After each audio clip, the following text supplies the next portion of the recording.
Welcome to the Rim Break Rodeo. We hope this video helps. You begin by confirming the exact model, MacBook Pro 9, 1 or 10, 1 because firmware differs.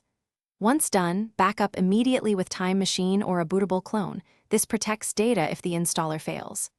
Make sure you have 20 GB free, a charged battery above 50%, and a stable network. Ethernet is preferred. Next, open System Preferences to check current macOS and firmware versions so you know the target upgrade path. This prepares the machine for the first installer run without surprises.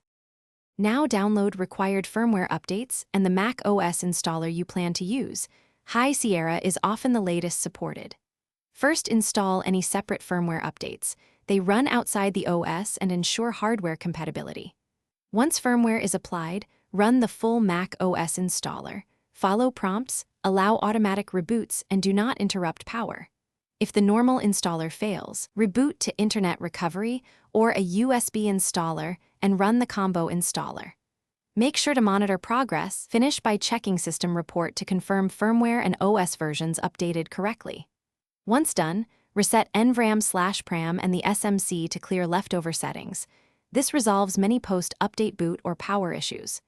Make sure Wi-Fi, audio, camera, and ports operate. Test common apps. If you experience kernel panics or boot loops, boot into safe mode, try a reinstall from recovery, or restore your backup. One key troubleshooting tip. If installers hang, try a different USB installer or run disk repair from recovery before repeating the update. Thanks for watching. Consider subscribing if we helped you.